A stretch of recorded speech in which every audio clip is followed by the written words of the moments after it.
I want to get your take on two videos that Savannah Guthrie posted. One of them was over the weekend. She was with her siblings. She was holding their hands, but she was the one who only did the talking. And it seemed like she was addressing kidnappers. And I want to say exactly what she said. She said this: "We received your message and we understand." And then she also added this: "We beg you now to return our mother to us so that we can celebrate with her. This is the only way we will have peace. This is very valuable to us and we will pay." Then she released a separate video. It was just her by herself, and it was a few hours before that alleged deadline from that purported ransom note. And then she said this: she was alone, and she thanked everyone for their continued prayers. She asked the public for help. Anything that they saw that was out of the ordinary, she asked them to help bring her mom home. She and her family believed that her mom was still out there. So I'm curious what you think of not only that seemingly change in tune, but also the change in who she was addressing. It seemed like the one video over the weekend, she was addressing the kidnappers, and then in this recent one on Monday afternoon, she was addressing the public. What do you make of that? It's very curious that the message that was sent over the weekend, you could see, that they were distraught. They were distraught, and they were at the point where they are almost relenting to saying, the messages, the words that were in that message on Sunday were very distinctive. They were very strange, but you could hear that they were almost to the point of saying, she's probably not alive. And that message was, we want to celebrate her, we want her back.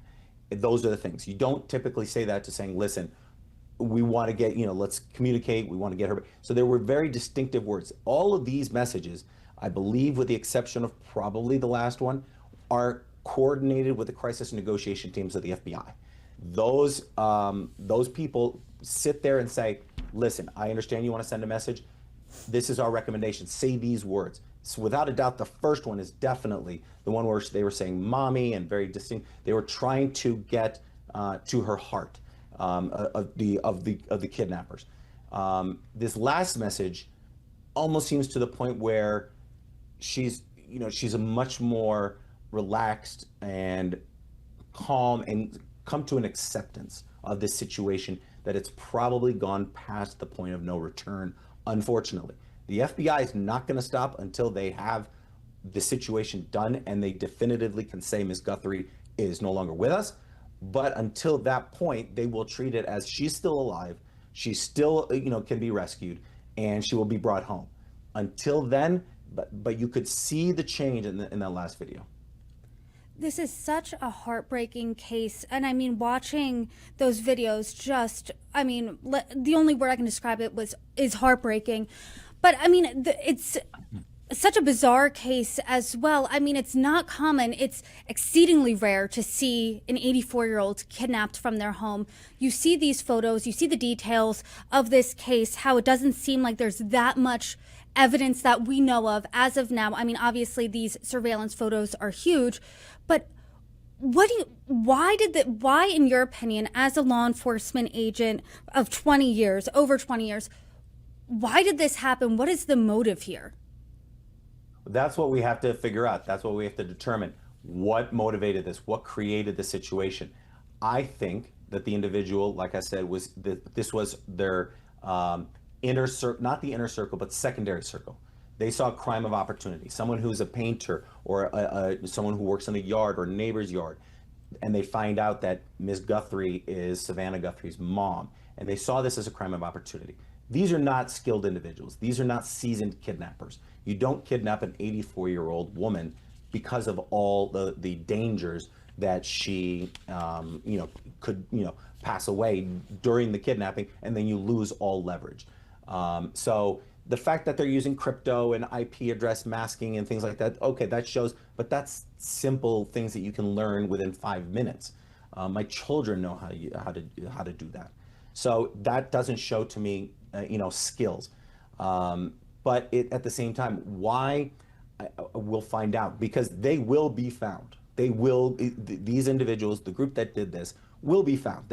I have no doubt about that the FBI will get to it. It's all about when they make a mistake. That's the big factor. This video was recovered due to the great work by FBI cast members. Were able to recover digital evidence that appeared lost, but they were able to recover it. And now they produces clues. They will make the criminals here will make a mistake. At some point, they will make a mistake. And Luigi Mangione made a mistake. The shooter in the Brown shooting made a mistake. Each one of these individuals will make a mistake. That mistake is a lead, is a clue that the team will pounce upon. These individuals will be taken into custody. Hopefully, Ms. Guthrie is still alive and they were able to recover her, bring her back to her family, but it's just a matter of time. They will be found. If you think this is a matter of when they will be found, not if they will be found, not if this crime will be solved, it's when this crime will be solved. Do you think that law enforcement right now knows more than they're telling us? Do you think they're holding perhaps their cards close to the chest here? Every investigation is held close to the chest. There's no doubt about that. We know maybe 5 to 10% of the information. And here's the important factor. Here's the important part. As a case agent for 20 years, and I captured 10 most wanted, I worked major RICO cases, international cases. The public does not need to know. That's the important part. The public does not need to know. We would like to know. Now that I'm on the other side of the coin, I would love to know more, but I am no longer clearance and I don't have a need to know. There is tons of information that the case agents need to keep to themselves, need to keep as leverage, so that the individuals, because we have to imagine that the individuals who committed this crime are watching these same television shows. They don't need to know that the FBI knows about certain things. They need to keep those close to vest. Now, releasing this information is indicative to saying, okay, we need to generate more leads. We need to generate more clues. This will generate more information. If it is typically only released when they kind of hit a roadblock, I'm not saying that there isn't any more leads, but this can generate more. And it's a roadblock, and then hopefully this will open up that backstop. My last question to you then, as someone who has spent over 2 decades in law enforcement, what specifically are you looking out for next now, especially knowing that we have these surveillance photos?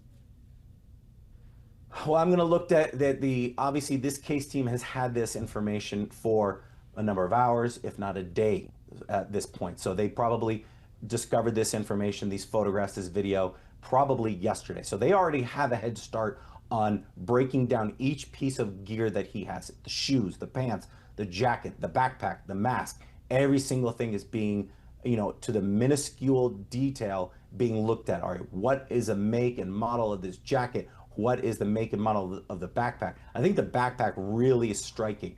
And they'll be able to narrow down on that one and figure out, again, each one of these things are a clue. Let's go find the backpack. All right, this individual, these backpacks were sold at this certain store. Is this jacket sold at that same store? Then we can start, okay, who purchased a backpack and a jacket at the same time? It could result into nothing. It could result into, we have an individual who purchased his jacket and his backpack. It's a male, same age, same height, weight, boom, and there we go. There's a clear lead. So now the real painstaking finding a needle in a needle stack is getting narrowed down, but the mountains of FBI agents, the analysts, the special operations specialists, the evidence response team, the cast members, all of the people on the ground there in Arizona, including all these new fresh set of eyes that just flown in from around the country, they're all going to tear this up, and they're going to find this individual. It's just a matter of time.